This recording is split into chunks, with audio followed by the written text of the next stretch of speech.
Now in general, feminism, and thereby feminists, are seen as a good thing. It's believed that feminism was created by women to free themselves from male oppression. They say they want genuine equality with men, under the law, at home and at work. However, my research has led me to a very different view of the origins of feminism. The true purpose of feminism is hidden in plain view and has nothing to do with men or women. Instead, it concerns hatred, money and power. I aim to show you that feminism has not liberated women from oppression. One cannot liberate a group that's already free. Instead, rather than liberate women, feminism has actually created their real oppression. Women's choices have not increased with feminism, they've reduced. Before feminism, women could choose whether to work or not. Now they increasingly have no choice. They have to work. Feminism hurts women deeply. Indeed, it was created to do so. By encouraging all women into the workforce, feminism has disrupted family life, with a resulting negative effect on children and relationships. Life has become more expensive due to feminism, with higher taxes and house prices. The pace and pressure of work has increased, and life has become more difficult for everyone. Women have gained little if anything from feminism, but they've lost a great deal. But, and I say this with as much respect as possible, women have been too stupid to see it. Women don't get the plot even at this late stage in the game. They don't see what's been done to them in the name of women's liberation.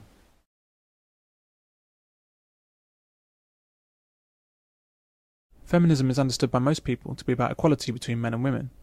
It denotes the ongoing struggle of women to be treated the same as men and to have all the opportunities and rights that men have. But feminism is not about equality and never has been. In fact, feminism by definition cannot be about equality between men and women because, as we'll see in the equality films, it's impossible to equate entities that are so different. Feminism actually has three main objectives, none of which are positive for women.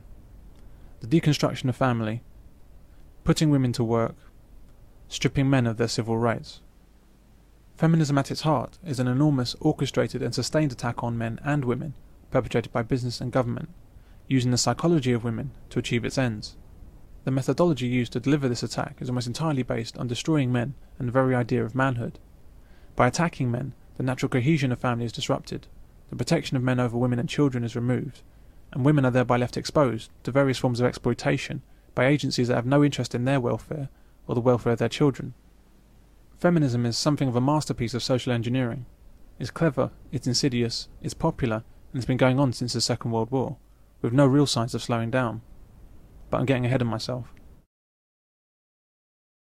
According to feminists, throughout history, women have sure had it rough. They've had to endure the same hardships as men across the ages, with the additional burdens of childbirth, raising families, and enduring brutal treatment at the hands of men. Men used to treat women like property, with full rights to beat them and control their every move. I just don't think I could bear to be a married woman and give up all my assets to a man who was legally allowed to beat me and rape me and whom I couldn't divorce.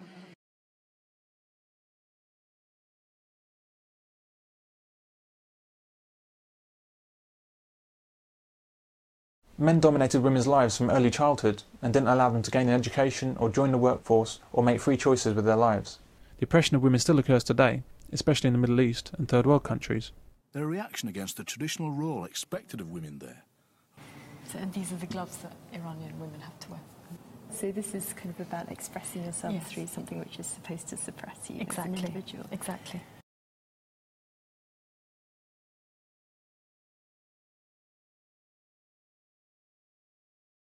As a young boy, he was sent off to fight in the Iran-Iraq war, as so many of these young boys were. So he survived the war, but obviously it completely scarred him.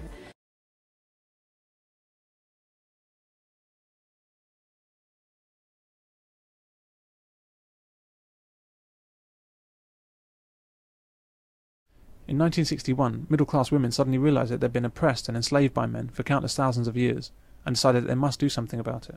These women examined every aspect of their lives, and decided that everything bad that happened to them, and indeed everything bad in the world, was the fault of men. Women were good and men were bad. It was that simple. The idea of female superiority really took off with women for a number of reasons. First, like the greatest magic tricks, it wasn't new. Feminism is based largely on the philosophy and politics of Karl Marx. Put simply, Marxism says that all of the troubles affecting one group of people can be explained by the actions of another group. Marxism has been an extremely popular political system around the world because it caters to a very basic flaw in human nature, the desire to blame others for one's troubles. Feminism exists, indeed can only exist, by blaming men for a multitude of crimes. Feminism told women that men were the cause of all of the troubles they faced in life, and women liked that. Second, people really like the idea of being better than other people. Feminism basically flattered women, and women have swallowed it all, right down to the last drop. Feminism told women that they were naturally good, whereas men were naturally bad. The only reason that men ruled the world was that they used their brutality and evil cunning to keep women down. Women really liked that. Third, people really liked the idea of being free and having no obligations. Feminism told women that they needed to break free from the shackles of oppression that men had imposed on them and do whatever they wanted to do. They didn't need to be mothers or girlfriends or wives. They should not be kept by any man. Women should shake off the shallow roles in life that men had forced upon them. Women should have every choice in how they lived their lives, just as men did. Women positively wet themselves over that. Women thought about all of this. Women met for coffee while their husbands were at work and had passionate discussions about how bad life was for them, and worse, how boring it was. Women then took to the streets and demonstrated about the oppression they faced. Women demanded that all of this change, so that women could at last be free. Well, that's the view many women have of the start of feminism, but this is entirely wrong.